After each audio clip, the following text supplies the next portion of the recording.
What's up, y'all? This is Brave, and I'm back with another review of Divorced Sistas. This is season 1. I'm going to be doing a review for episodes 5 and 6 together, so let's go ahead and talk about it.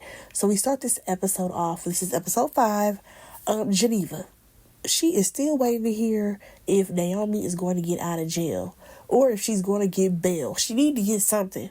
And here goes Javon. He's like, I'll go check on her and see what's going on. So when he walks away, here comes Tiff. She's like questioning Geneva on why she never told her about Javon. Like, he's such a great guy. Why didn't you tell me about him? And Geneva's like, because he was married.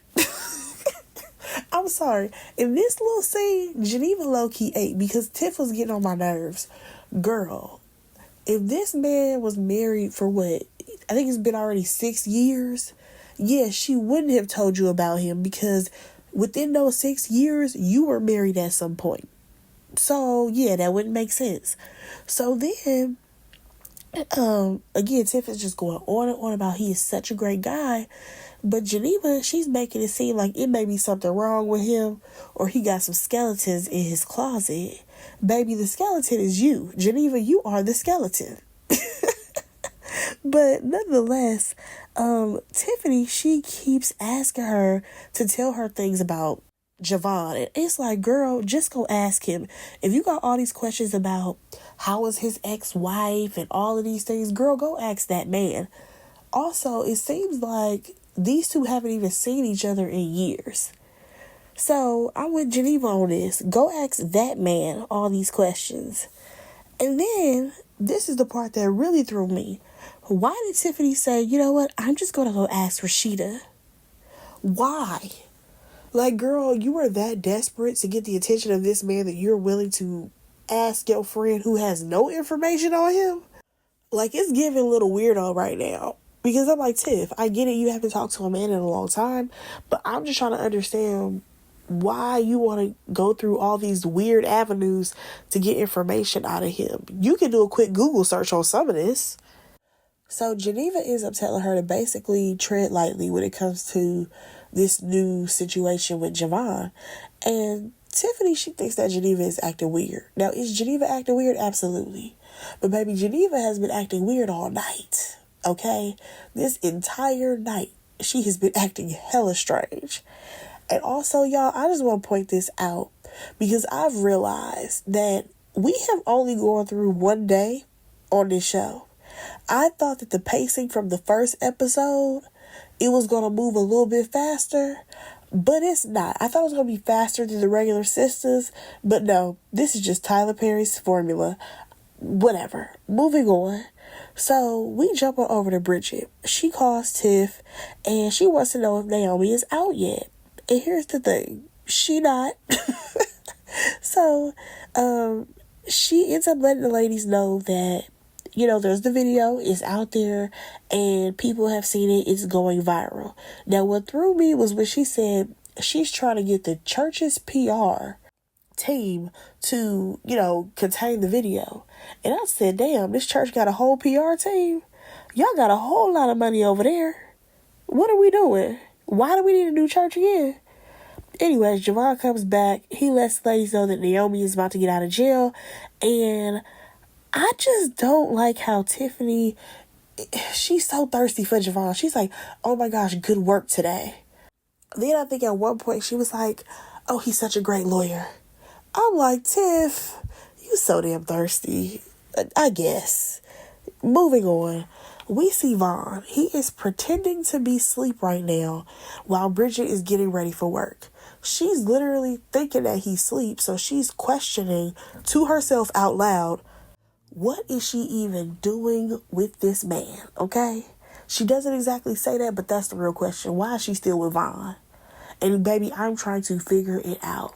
So next thing you know, he ends up piping up and he's complaining about how she's making way too much noise while she's getting ready for work because he's trying to sleep. My issue with him is that he always raising his voice. I'm like, sir, you need to pipe it down. Why is your voice level always up 100 notches? Bring it down. So then she's trying to tell him that he needs to get a job. And I'm just like, Bridget, I'm not understanding you at all. You have told this man how many times to get a job? It ain't worth it, sis. Let him go. Then on top of that, he's over here saying how this is messing with his mental health. He don't have time to get a job. Bridget, get that man out your house. Get him out of your house now. And then she all saying because she want to send him back to his mama house. Girl, you picked him up from his mama house? No, thank you. So next thing you know, there's a knock at the door. Calvin is there. He says that Vaughn has his work key, right? He came to get it. So Bridget, she decides to go upstairs, ask Vaughn. Vaughn said he ain't got it. So she go back downstairs, tell Calvin, he said he ain't got it. Calvin said, okay, well, I'm going upstairs. Now he goes upstairs, okay? And it's very clear that Calvin does not like Vaughn for a couple of reasons. Number one, got him a job, the man quit on him. Okay, fine. But the real issue is that he's upset that Bridget is over there wasting her time with a man like Vaughn, and Calvin is right there. That's Calvin's real issue here, okay? So, like, it was at one point, I think he even told her how she deserves a man and not this little boy, aka Vaughn. So, next thing you know, these two, they get into a fight. When I tell y'all Calvin lost that battle, Calvin lost that battle. And I said, well, baby, was old age kicking in? And it was a young man's sport because I think his younger years got the best of you, baby. So Bridget, she ends up getting knocked down and she starts begging Vaughn to not hit Calvin over the head with a plate. And I'm just like, this too much. Like, get both of them out your house, girl. So they break up this little fight or whatever. Vaughn pissed off, he storm out. And the next thing you know, Calvin leave too. But I can't lie, y'all. I kept looking at Calvin and Vaughn, back to Vaughn and Calvin. And then again, I said, why they look like they could be brothers? They look like they could be cousins at least. Look, you're hella related. But moving on. Y'all, we see Jefferson. Oh my God, he gets on my nerves. But let's talk about this man. He's in bed. His son comes in and he's like, well, Dad, I need some money. And Jefferson is like, well, you get an allowance and you need to go ahead and talk to your mama about that because I'm not giving you no money, basically. And also, let's not forget, he gave the poor boy a hard time because he didn't say good morning. Like, dude, why are you being so weird? And the crazy part is that, according to his son, he needs the money to buy a laptop. How true is that? We don't know yet, because I feel like there's something else going on with their son because of a conversation that he had with his sister later. Nonetheless, here's the thing. Rashida is nowhere to be found, okay? And the way Jefferson is acting is crazy to me because he literally told this boy, oh, well, you need to go ahead and go find your mother and then you can ask her for the money. And I mean, the way he said it was like he did not care that she was nowhere to be found in this big old house that they have. Like, he had not an ounce of concern that this woman was not there. Like, that is crazy to me. Like, watching Jefferson talk to his children this episode, when I tell you it pissed me off because the same way he talked to Rashida, baby, he talked exactly the same to those kids. So it's not that he only hates Rashida. He hates them kids too. Also, what's crazy to me, though, is that we saw him on the phone with Myron, right? And they would talk about everything that happened last night. And I'm just like, your son just walked in the door and he told you that your wife is nowhere to be found around this house. You didn't think to even get up and go look in the guest room? That's crazy to me. But we're going to go ahead and move on because we got to get to Tiffany. Oh, and the rest of the gang who's going to help Naomi get home, okay? All right, so Naomi ends up going in the house. Geneva's following. However, when it comes to Tiff and Javon, they're talking. And Javon is like, okay, well, I'm going to get a car so I can go home, right? Because keep in mind, he's been driving around William and Geneva's car, okay? He's been the chauffeur all night. But nonetheless, Tiff is like, oh, well, I want to see you again. And he says the same. So they decide to exchange phone numbers and they're flirting. Okay, cool. But guess who's peeping the scene? Geneva. Geneva is over there being a creep and being a hater, saying that, she needs to go ahead and help Naomi and all of this stuff. And she's trying to rush Tiff into the house. And it's just like, dang, you really are hating on Tiffany. But at the same time, I get it. It's because it's a man that you want, but technically you can't have because you still have a whole husband that is friends with this man. So basically, Javon tells Tiff that he wants to take her out that night. And Tiffany is like, oh, okay, yeah, we can do that. Oh, do you want to wait in the house? And Geneva shut that right on down, baby. She shut it down. You won't be waiting in this house. And here's my thing. I'm not even mad at that because I get it. Javon's a nice guy and, he has helped Naomi get out of jail. But also at the same time, I'm like, could you at least make sure that Naomi is cool with that? Having some random man in her house, especially when she's giving the energy that she hates every man. Now, what's crazy to me, though, is that we got to jump back over to little Miss Geneva because she literally stood outside, y'all, and watched the entire interaction between Tiffany and Javon. While she was doing all that peeping that she was doing, we get in the house and Naomi, she's already in the house drinking. Baby already reached for the liquor bottle. I mean, full-blown alcoholic at this point. And I'm just like, well, Geneva, what you should have been doing is actually taking care of Naomi. And when she reached for that bottle, you should have went on ahead and poured it down the sink.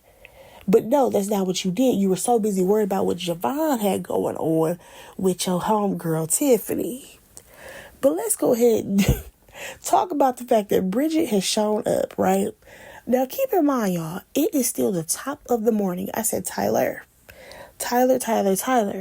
What we not about to do is keep doing this thing on your shows and your projects where you have people who are friends. And I get it. They besties. They locked in.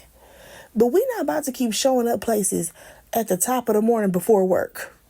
I'm sorry, I don't even know anybody who fits time in a schedule for that. Like, if I know I got to be at work at 8 o'clock in the morning, baby, I'm not coming to visit you at 7. No.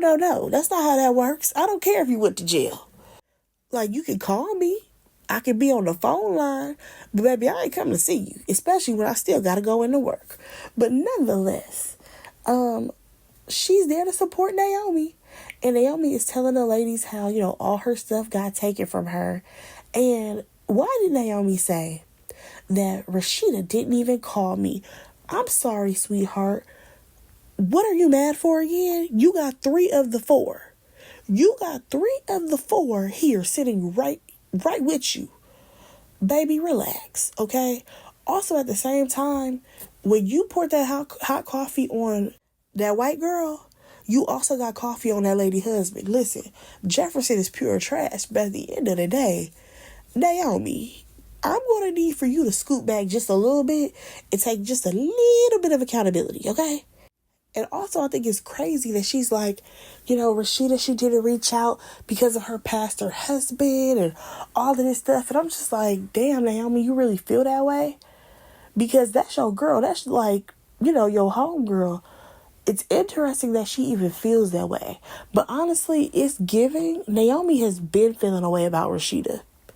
Because the way she dissed him in that church, saying how they drive that fancy car, because I get it. Jefferson is the pastor. He is. He runs the church. However, Rashida sits right hand.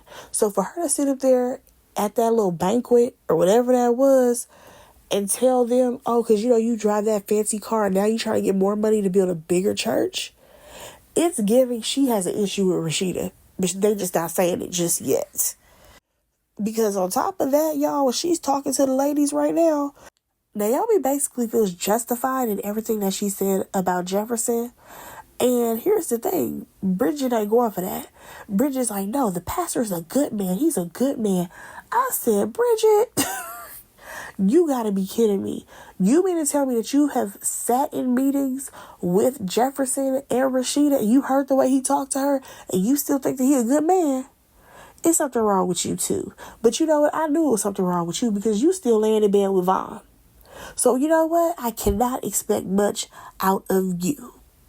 Nonetheless, Naomi does feel away because Jefferson let Franklin do whatever he wanted to do when he had that microphone. Now, I will say I agree because, baby, I was like, where are the deacons? Where is the usher board? Where is anybody who work at this church that is willing and ready to snatch that mic from that man? And nobody stepped up, and Jefferson did not try to intervene at all. Okay? So then Naomi is going on about how she wants to sue Franklin. Girl, listen, I'm going to need for you to go ahead and let that go. You won your settlement. Let that be that. There's no point in trying to sue him because I'm pretty sure he will countersue you in some way, shape, or form. And because it seems like he's well connected, you will probably lose. Like, you got other things going on that you need to worry about that's not trying to sue Franklin right now. Now, Naomi is going on and on about how Franklin took the best years from her. And Bridget pipes up. And she's like, no, these are your best years now, baby. Why did Naomi cut her off? And she's like, you don't know anything. You've never even had a man check on you. And you've never been married. Then told her she takes care of a kid and can't even take care of herself. I said, whoa. I thought Danny on the regular Sistas was the one to kind of tell the girls about themselves. But it's Naomi. Naomi takes the cake. I said, you girl, you ain't nobody's friend. You are not friends with Rashida. And you are definitely not friends with Bridget. Because I don't understand how Bridget still sat there. The way I would have got up and packed it right on up and said, you know what, girl, bye. We not about to do this. Now, we did see Tiffany pipe up, and she kind of was like, you know, Naomi, you was wrong for that. You shouldn't even say anything like that. And Naomi apologizes, but I'm like, I would have accepted it. Nah, she said that, and she meant it. So then Geneva, she tells Naomi that, listen, girl, I get all what you saying, but now you have a criminal case about to come up.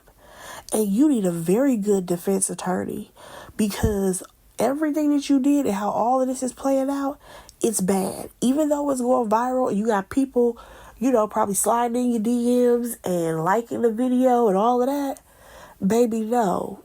This is about to be real bad again because Franklin knows people in high places. Baby, no. Naomi, I just don't understand you. But we gonna keep on going because now everybody has decided that they about to head on out because they have jobs and they have to go to work. Okay, cool. Let's go ahead and talk about the fact that when they got outside, Tiffany gets a text from Javon, right? And basically, they are going to go on this date later. All right, cool. However, Geneva, she feeling away. Baby, she feeling such a way that she tells Bridget, can you drop her off to her car? Because, yeah, I got other things to do. Y'all, Geneva gets on my nerves, but I can't help but to laugh because this is all going to blow up in her face. It is going to blow up in her face so bad, and I'm so ready for it. But moving on from there, we see William. He's over there being the only parent that Anika has, and it's very clear that he's a hands-on dad. I will say I did love seeing Rodrigo, who plays William, in this role because I feel like every time I think of him always being somebody's husband. But I feel like I've never seen him like interact with kids. And I'm just like, oh my gosh, he can really do like a sitcom or like something being somebody's dad. This is cool. I like this. Nonetheless, he then gets a call from Javon. And basically, he says that he likes Tiff. So Javon likes Tiff. However, now he wants to set up a double date because he knows that if he can get William to bring Geneva, that is going to make her squirm. He knows that she has all eyes on him. Like, the games that this man is playing, I cannot with him. I cannot, because it's like, sir, you're too grown for this. Grow up. You can handle a date with this lady by yourself. But then we jump on over to Tiffany and Bridget, right? They in the car. And Tiffany, baby, I need you to get a grip. Stop acting like Javon is the only man in the world. And he's like the greatest thing ever. Because Javon ain't all that. Especially once once you realize that he got something going on with your home girl. Bridget, she's over here realizing that Vaughn is just too young for her. Girl, how many times is it gonna take for you to realize this? Like, baby, we only on episode 5, and I feel like we done hit this brick wall at least 5 times. What's going on in your brain that you won't kick him out and let him be going for good? So she ends up telling Tiffany about this fight that happened earlier at her house. Now, what bothered me is that she's like, Vaughn, he was so violent and he was so angry, as if Calvin was not either. I said, girl, they both were acting up, okay? And also, Calvin is the one who went upstairs to attack this man in the first place, and you let him up there. So, girl, I ain't even gonna hold you. Vaughn was trying to sleep. Look at me over here playing instigator. Nonetheless, out of nowhere, we hear this woman say, Calvin is probably going to be sore tomorrow. I said, yeah, from getting his ass beat. Why did Tiffany then say, oh, because Calvin is a boxer. A boxer where? He wears boxers? Sure. But baby, he lost that fight. I don't know what we talking about right now. So in the next scene, we got Naomi. She's over here calling her little boy toy. I can't even remember his character's name. I'm just going to call him Bolo. Y'all know who that is. And she wants him to come over to her place because she got, some things that she want to talk to him about. And he keeps telling her, okay, I'll be there in an hour. She's like, 20 minutes. And he tells her an hour. What's interesting about this dynamic, though, is that every time she thinks that she's running something, he puts her in her place. And she ain't running nothing. I'm like, Naomi, it's not giving what you think it gives. Keep in mind, he's laid up with some other girl. So I'm just like, okay, cool. He ain't gonna ever put her as number 1 for him, but sure. We're going to go ahead and move on because we got Geneva. She gets home. William done made her a breakfast. And she don't even want none of it. I said, you know what? I'm about sick of her. Just eat the food, okay? Just eat the food. Like, you have been mean to this man every day. And all he does is cater to you. Like, at this point, just let him cheat in peace. Let him cheat in peace. It's fine. Because clearly you trying to go cheat as well. So after that, we see Naomi. Oh, God. We get another one of these scenes with her and Bolo. And basically, she tells him that she got robbed. Girl, is that what we calling it? You got robbed? No, there was a court order, ma'am. That's what happened. Also, I'm trying to understand why is it that every time he come through, she have on some type of dominatrix outfit. Like, she always got on the leather with all the snaps and the belts and the whistles and dog collars around her neck. I'm like, girl, what is going on? Like, you ain't got no lingerie? Because you ain't dominating nothing when it comes to this man. And also, now Naomi basically wants this man to handle her ex-husband. You don't even know this man like that. For you to be asking for this is absolutely crazy. And then she went on to say how Franklin went through the courts to have all this done. I said, went through the courts? Like, I'm sorry, Naomi, the way you are setting this up, I cannot take you seriously. Because you're upset because you had a divorce agreement and clearly there were some things that you had to give up. And is it messed up? Absolutely. But girl, I'm gonna need for you to go ahead and take your $37 million and go sit down somewhere. And then also on top of that, for Bolo to be like, through the courts, how he do that? This whole thing was stupid. Just stupid. Like, I'm not sure how many times I'm actually going to have an opinion on the scenes with Naomi and Bolo, because it just gets dumber and dumber every time. And then she over there barking for him to go take his clothes off in the bedroom. Just stupid. Moving on. Oh, I forgot to mention this scene. Jefferson. Jefferson is approached by his daughter Kelly, and she's looking for her mother. Again, this is the second child to approach you about their mother. And again, he don't know where she at and ain't tried to look for her in this big old house. So she basically calls him out and is like, listen, you be twisting stuff so that way you not exactly lying, but baby, you ain't telling the truth. And y'all, again, I'm sick of this man. I'm so sick of him because of the way he's talking to the daughter is no different than how he talked to his son, and absolutely no different than how he talked to Rashida. Okay? Now, what's crazy is that she says, oh, well, are you guys getting a divorce?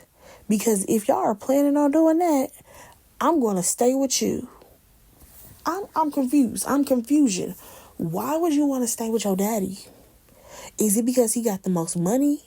What's going on here? Because he talks to you crazy. Like, it's giving the daughter ain't got it all upstairs either. But we're going to go ahead and move on. So, then we see Rashida, y'all. Rashida's kids. They're outside about to get ready to go to school.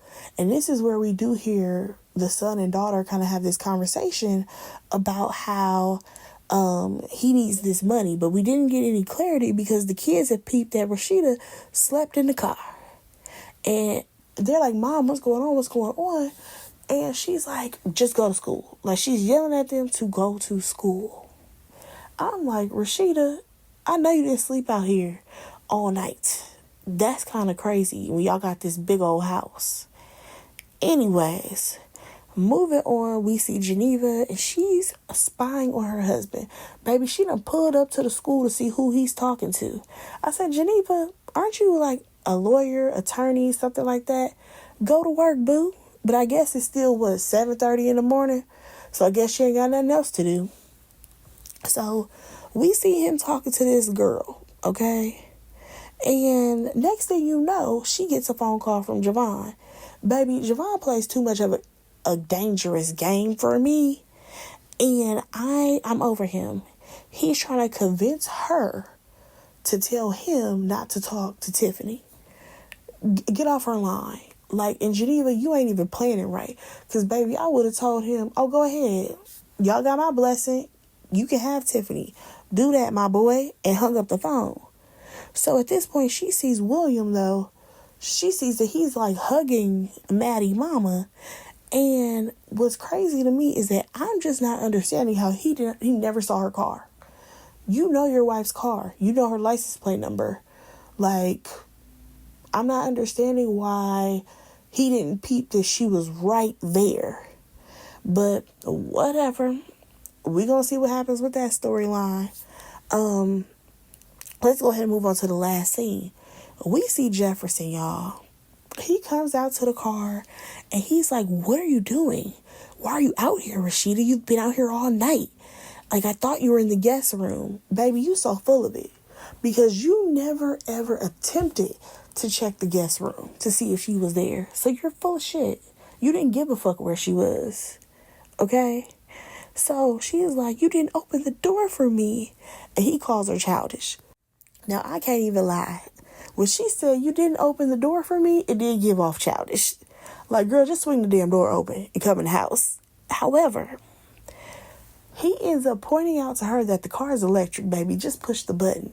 He comes around to her door, opens it, and he's like, I mean, it's just a door. And she's like, no, it's a everything. You're not open with me in this marriage. You're always so busy. I mean, she's just listing all the things, right, that is wrong with this marriage. But he don't care. He don't really care about what she's saying. He's just trying to look around, being a looky-loo, seeing if the neighbors are out, seeing if anybody can hear her while she is basically airing out their dirty laundry. And she's like, you don't even see me right now. Well, what she say that for? Baby, his phone got to vibrating.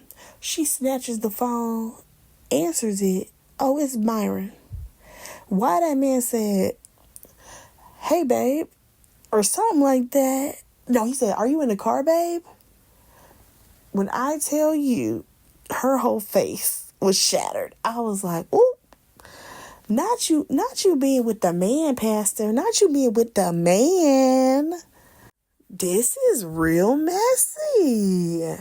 But that was where episode 5 ended. Let's jump right into episode 6 because we are starting off with Jefferson. He is snatching that phone from Rashida. And he's like, "Myra, why you on my phone like this? You got my wife thinking stuff. She's sitting right here. She can hear everything that you saying." Now, at first, I thought that he was basically telling Myron, "You got my wife hearing everything," to basically say, "Myron, you messed up. And now my wife knows something she don't need to know, so you better fix it." But no, Myron is like, "No, I really thought that I was calling my wife, but I guess I just hit the last call button," right? Now, what's crazy, though, is that we see Myron, he's getting ready for work. And I'm just like, do you and your wife not share the same house? Because how is it that you're calling her to say, "Did you make it to the car yet?" She just walked out the door. Like, what's going on here? If that was the case. But nonetheless, keep in mind, Rashida has already stormed off, okay? Because she's thinking that her husband is a down low man. But no, Myron over here saying how, it was a mistake. And the pastor believes him. But also at the same time, he's like, "I'm going to have someone come to the church to come check out your arm." I can't lie, when he said that, all I said was, "Big mama, your arm." But that's not what we talking about. Oh, that kind of reminds me. I kind of want to rewatch Soul Food and do a little review, but that's neither here nor there. So, what's crazy is that within this conversation that Jefferson and Myron is having, you can see that Jefferson is sick of Myron. Like, even though Myron is supposed to be his assistant and his right hand, Myron seems like he just trying to do too much and Jefferson ain't here for it. Because he's like, "Listen, I already told you I don't need nobody to look at me. What you can do is go check on Lindsay." So it's very clear that the pastor is over here trying to separate himself from Myron. Like, "Myron, we are not on equal playing field. You not about to be my man. I'm going to need for you to scoot back just a little bit, okay?" So after he gets off the phone with Myron, y'all, he says a whole prayer for him and his wife to figure things out because he wants things to work. And I'm just like, you want things to work? Baby, you have a lot of work to do, a whole lot of work to do, because the way you treat your wife is crazy. Now, this man gets a phone call from Tiffany, and Tiffany's like, "What's going on with Rashida? She not answering my phone calls." And he's like, "She in the house, she good." And then he ends up asking about Naomi, and Tiffany's like, "You don't care." And he's like, "I do care. I'm still a man of God." Sir, all because you are a man of God, that does not mean that you care about Naomi. Like, be so for real about yourself. You can't stand that woman. But speaking of Naomi, he does tell Tiff that, listen, Franklin is about to come at her real hard because we all know that he can't stand her. So she may be free right now, but maybe she might be headed back to court or to jail real soon. Now, when it comes to him and Rashida, he opens up about the fact that he messed up. So, of course, she's thinking, "So you cheated on her?" No, he did not cheat on Rashida. That's not in him to cheat on Rashida because he can't handle the guilt. However, he has to tell her that they have not been seeing eye to eye, and last night he didn't open the door for her. Well, baby, we just found out that according to Tiff, this is the straw that broke the camel's back. According to Tiff, the relationship is over. It's done. Finito. And all because he did not open the door, baby. He hit the craziest trigger for her, y'all. This is the one. I'm sorry. I kind of think it's funny. Not that it's not messed up, but it's like, girl, he didn't open up a car door for you, and you're deciding to end the marriage? Like, I know that it represents all the things that she was talking about, But then for him to say there's two things that you can't do to her. No, I'm sorry. I think Tiffany said that. There's two things that you can't do to Rashida, and that's hang up in her face and not open up the door for her. I said, girl, those are your two things to stand on? So he could have cheated on you and you would have been good? Is that what you telling me? I'm a little confused there. So now, Tiff is telling this man, listen, go in that house and go talk to that girl because, baby, you about to lose your woman in 3.5 seconds, okay? He over here saying, well, I need to go to the hospital. Sir, do you want to save your marriage or not? Okay, because clearly your wife is broken. She's shattered right now, and you need to go try to put some pieces together. So get your super glue ready. Now, in the midst of all of this, he keeps telling Tiffany, like, listen, just go ahead and tell me what is the big deal about this whole opening the door situation. And Tiffany keeps saying, go talk to your wife. Go talk to your wife. He don't want to go talk to her because he feels like she ain't going to tell him nothing because she already done shut it all down.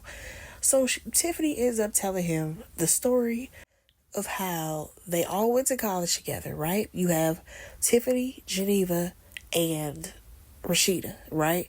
I have no idea when they met Naomi because this is important to notice these three. Because, baby, I don't know where they picked up Bridget either. But nonetheless, back to the story. So, she was dating this guy. He was in a college frat. Her dad did not know that she went to this frat party.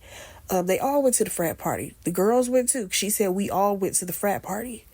And she was making out with her boyfriend, the frat guy, upstairs in some room. Next thing you know, his frat brothers came in. And she was trying to get out of that room. But he ended up leaving. So basically, he set her up to get raped by his frat brothers.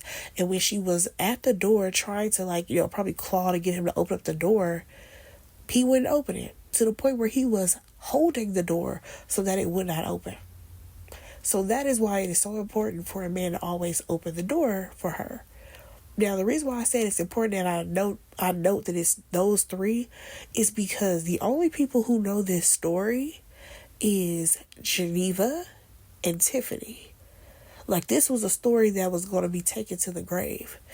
Now, once, Jefferson hears this story, he don't want to hear it no more, okay? Because this is, heavy for anybody to take in that your wife, she unfortunately had to go through a very, very traumatic experience. Now, what's interesting to me is that she's been married to Jefferson for years because, baby, them kids is 2 steps away from being grown. And she's never told him. So I'm just like, woo, that's heavy. And it's crazy because, she's giving out counseling.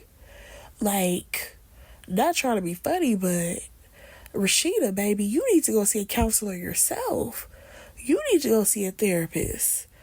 The fact that she has been carrying the weight of that for all these years and has never even been able to open up to her husband, that is a very interesting dynamic. Very interesting. So at this point, Jefferson realized that he got to get up out that car and forget whatever hospital you was about to go to.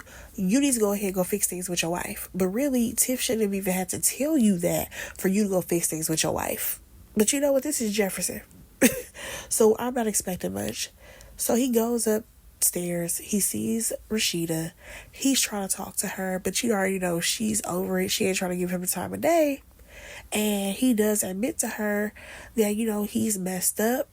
He has been messing up.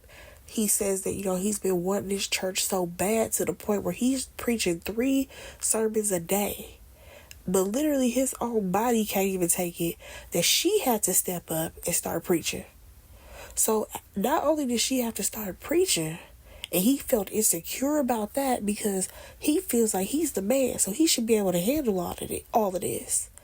Baby, half the people up in the church wouldn't even be there if it wasn't for Rashida. And then on top of that, y'all, we learned that he had a book deal and Rashida had a book deal. Her book deal was worth more than his. And it sounds like she probably made more money than he did. So the fact that this man is telling her all of this and then hits her with the higher we go, the more insecure I am, I said, oh, baby, wrap it up. Wrap it up. Because the worst thing that you can have at this point is a man that's insecure. Because we get it. You're supposed to be the pastor, the head honcho. But baby, there is something about Rashida. There's something about Rashida that makes her that girl. She has a blessing and a covering over her life that it far more exceeds what you have going on. Because when I hear all of this, all I'm hearing is that, baby, when she dropped that man, when she go ahead and divorce Jefferson, when I tell you her life gonna take off, it's gonna take off in the best way. Because this man, I mean, listen, this is big for him to admit all of these things. But also at the same time as I hear him talking, it's just like, Jefferson, it's a lot of me, I, and how I feel. Yet you have hardly really acknowledged how she's feeling in this moment, because you have completely shut her out. And you talk to her horribly. You treat her horribly. So the fact that you're expecting her and begging her to say something to you and all she got is a okay, you should be happy with that. But nope, let's go ahead and go deeper into this conversation, because now she's questioning him on if he likes Myron. They got something going on. What's happening in that department? And he's like, no, I don't like Myron. I'm not even into men. All of that stuff, right? Okay, fine. But this is the kicker. Why that man gonna say, I'm not interested in any of the men, but there are some women in the church that I do find attractive, but I haven't done anything yet. So Rashida hits him with the, oh, who's that? Now, he lists off some girls or whatever, and she basically tells him he needs to go ahead and go to work. But I thought he was going to list off that girl who came to Rashida saying that she was messing around with her husband, because I thought that was the plot twist, y'all. I thought that was going to be the plot twist, and that he really was cheating with that girl. But nope, that's not what we got. So basically, he went on ahead, skedaddled, went to work, said he's always going to open the door for her. Yeah, I guess. Moving on, I just low-key feel like that scene lasted so long, and Tyler, we could have cut it down. Nonetheless, we slide on over to a conversation between Geneva and Rashida. Baby, when I tell you one thing about Rashida, she is going to put on a front. She's going to act like her and Jefferson, they good. It don't matter if they just chewed each other out in that car. She's going to act like they are in a good place, and they are not. Like, the fact that Geneva is, telling her, like, girl, you don't sound too good. What's going on over there? And she like, girl, we good. Me and my man, we don't argue. Rashida. Rashida, you just had a whole breakdown, baby. You just slept in your car. What are you talking about? Nonetheless, Geneva, what you got going on? Why is she following Maddie Mama? Like, girl, now you gonna be a stalker too? Like, Geneva, you got enough on your plate when you got Javon on your back, okay? Why are you out here following this lady? So, basically, these two say that they gonna meet up later at the church, and they're trying to figure out if Tiffany is really serious about Javon, because according to Geneva, she don't even need to be looking that man's way because he ain't really checking for her. According to Geneva, he don't want Tiff. He just trying to make her jealous. No, baby, I think he's absolutely trying to make you jealous, but at the same time, let's not act like Tiff ain't pretty. Let's not act like Tiff don't have things going for herself. Like, sis, not too much. And ain't that your homegirl? But I will say this. One thing about this show that I noticed is that they don't play how the regular sisters play. Like, Rashida literally told this girl, yeah, I think the only reason why you over here trying to play detective and follow this girl to see what William got going on is that you're hoping that he has some dirt because you want to feel better about the Javon situation. I said, ooh, call her out.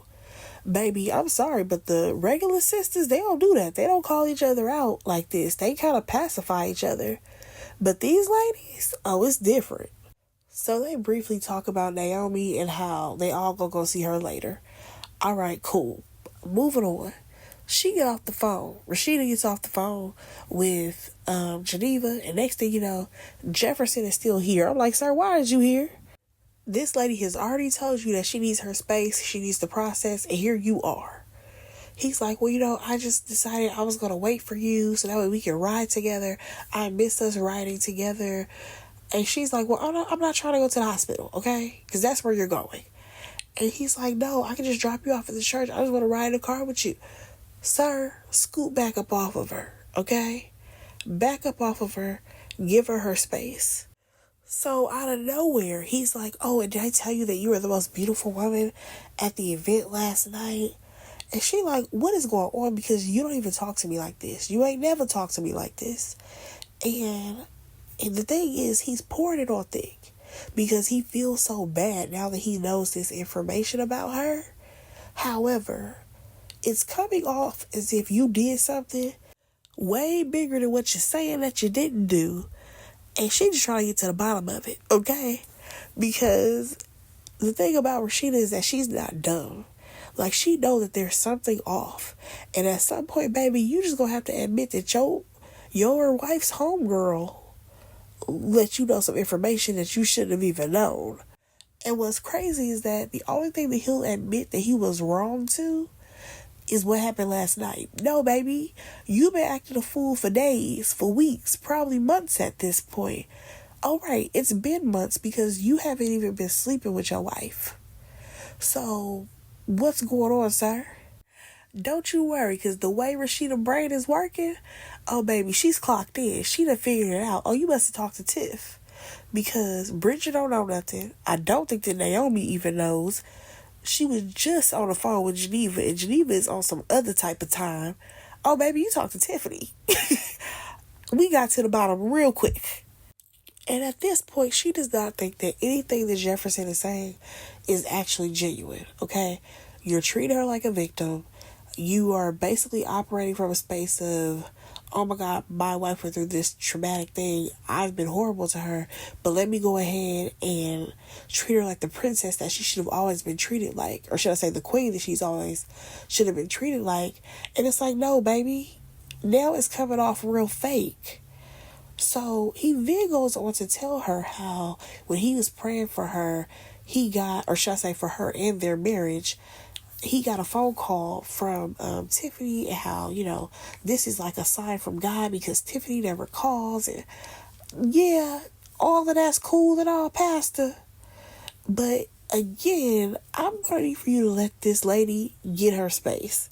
Because when he got done doing all that yapping, because he's done most of the talking, okay? He's done all that yapping.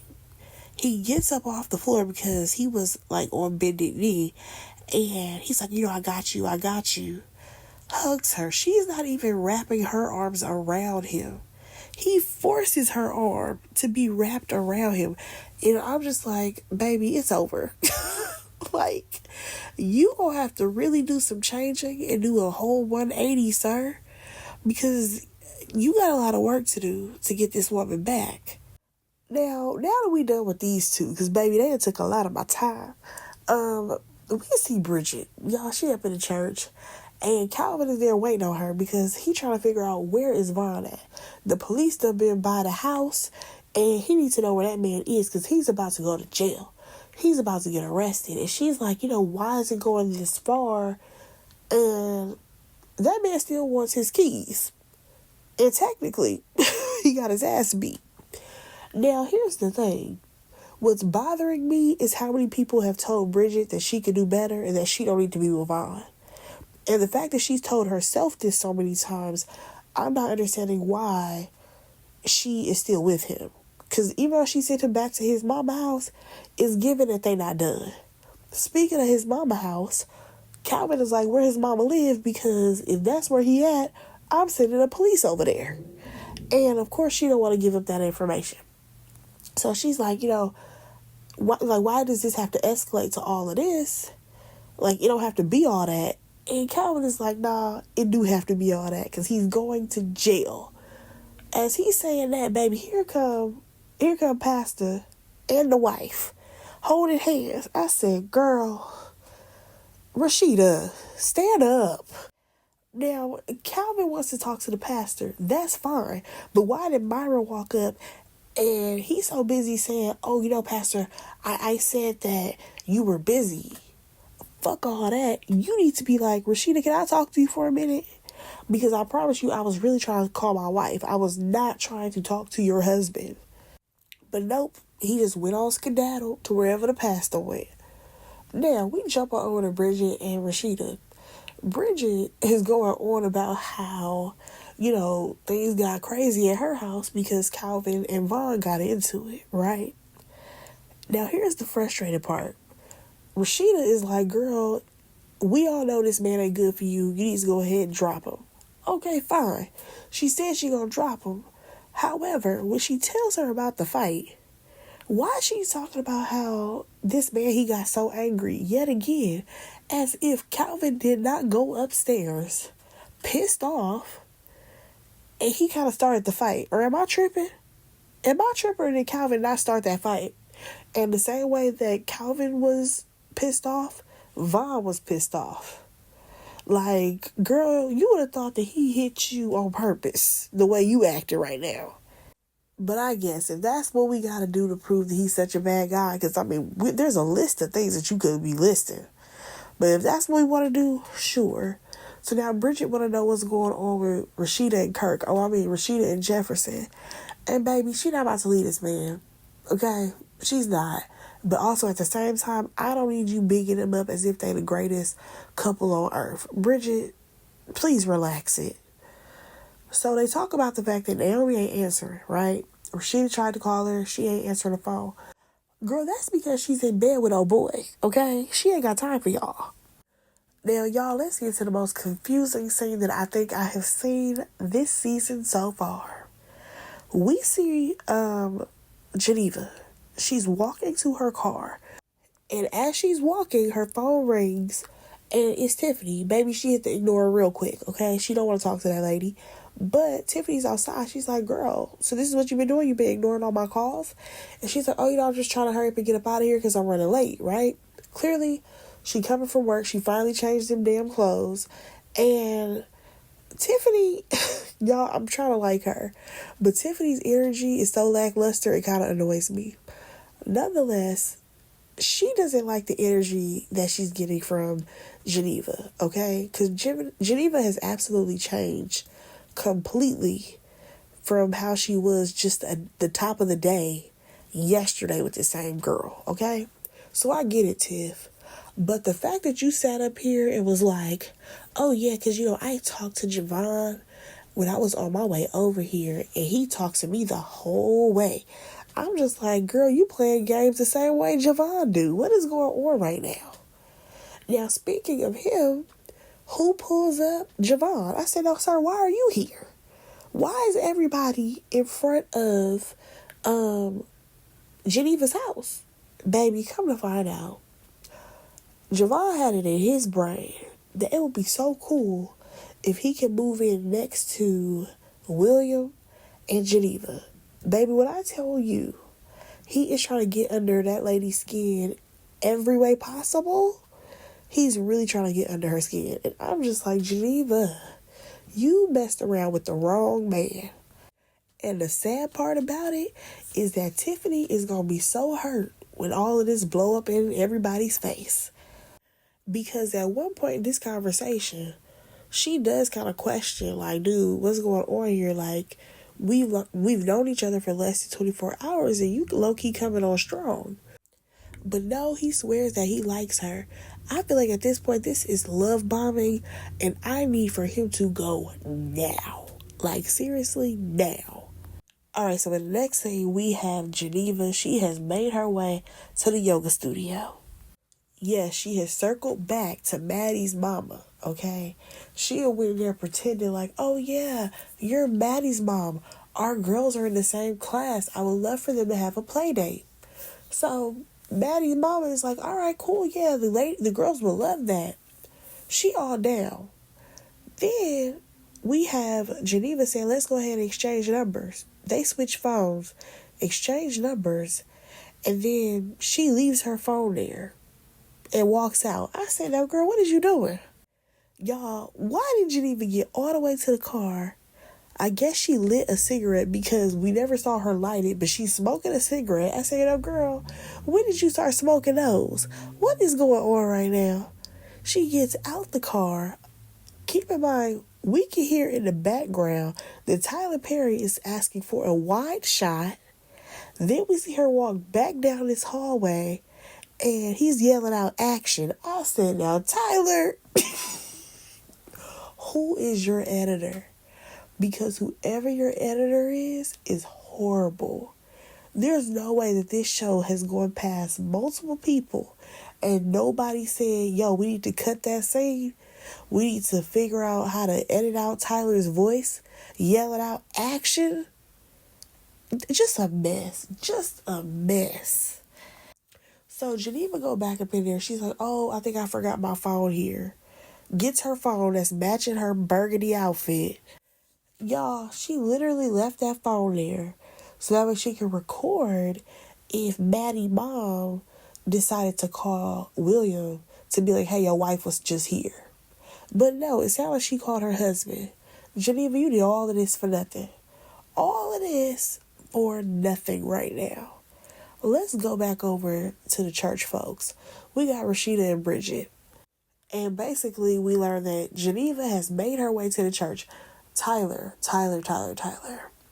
This lady has a whole job. It ain't that many hours in the morning for her to be doing all this driving around and doing all of this talking to any and everybody. I need for him to stop that. Like, I know Tyler likes to give the day-by-day, play-by-play, but Geneva, go to work. Like, I just don't understand how these people, we can start this show at 7 o'clock in the morning and we should be at least 2 p.m. with all the things that Geneva done today at the top of the morning off no sleep. I'm not understanding how her brain is functioning right now. But I digress. She here to talk to her homegirl. Bridget, she gets the boot. And Geneva opens up about the fact that she done pulled up on Maddie's mama. And she knows for sure that her man is cheating. She has a gut feeling about it. Maybe I'm tripping, but from the phone call that she got, or should I say that she overheard, it didn't sound like she was talking to William because she never said his name. She just told the guy or whoever she was talking to that she just had the strangest interaction and how they gonna talk about it later when she gets home. Okay, girl, but that's what we going off of. So Latoya, or should I say Rashida, she's like, okay, so you want to catch him and then what? Like, what's supposed to happen? And she's like, I'm going to confront him about it. And it's like, okay, cool. You going to confront William about this. But I do feel like Rashida asked a valid question. Do you really want to be with Javon that bad that you are willing to let go of your marriage? And I get it. If William is cheating, for sure, you could go ahead and let that go. But also at the same time, you sit up here telling your homegirl how he's boring and you're bored of this marriage because he's very predictable. Like, you already know what he about to do, what he about to think. And Rashida's like, okay, so if he's so predictable, why would he be out here cheating? Because if you predictable, baby, we know you like clockwork. Y'all, what's crazy to me is that Geneva, she wants Javon because he's spontaneous. She don't know what she's going to expect. But it's like, girl, you about to be chasing after something and you're not going to like it when you get it. Like, you better go ahead and stick with your stability over there with William and stop playing. But no, Mr. Javon, he has piqued her interest so bad that, baby, it turns her on when he be acting a fool on her, just popping up and all of that. I mean, she even tells Rashida how he's looking for a house next door and how Tiffany was the realtor who was showing him the house. Now, Rashida didn't give too much on that because I feel like she low-key feels like, girl, you brought this on yourself. But also at the same time, we have Geneva saying how, Tiffany is our girl, but she cannot date this man. And yes, he is doing all the things that he has done for Geneva, giving her roses and all the things. He's doing the same thing for Tiffany. But baby, according to Geneva, this man cannot sleep with her. He cannot sleep with Tiffany because if he does, it's going to be a wrap. I mean, this woman is yearning for this man, okay? Geneva, she wants Javon so bad. And I am with Rashida. That man is the devil, okay? Ain't nothing good gonna come out of you being with Javon, Geneva. But baby, I cannot wait to see this play out. Now keep in mind, Geneva is supposed to be there to go over the book deal that Rashida got going on. But she's so stuck on this situation, she can't even shake it. Now we gonna slide our way over to Bridget. Y'all, she get a text from Vaughn. He basically says that he's gonna, take himself off the planet. And now she's freaking out. She trying to call him. He not answering. Rashida and Geneva come in. And they like, what's going on? She shows them the text message. They go to get Pastor Jeff. She finally gets to reach this man. He's like, you don't love me. My mama don't want me. He going on and on. To the point where Pastor Jeff is trying to intervene and be like, no, like, we can support you. We love you. There's places for you to go. And no, he don't want to hear none of that. He's 30 years old and he basically ain't made nothing out of himself, okay? Or at least that's how he feels. He says, put Bridget back on the phone. Bridget get back on the phone and this man says, I loved you with a D on the end. And she says, you still love me, right? Baby, next thing you know, we hear a gunshot. I said, Lord, what is going on? Like, y'all, I can tell you that I was not expecting this. I was surprised. I was shook. I was shooketh. I did not expect for this to be how the Vaughn and Bridget situation was going to end. Baby, this show it's something, okay? It definitely keeps your attention. Y'all, please let me know what y'all thought about these past 2 episodes. Go ahead and like, comment, and subscribe to my channel. Let's chat down in the comments, and I will talk to y'all in my next review. Bye, guys.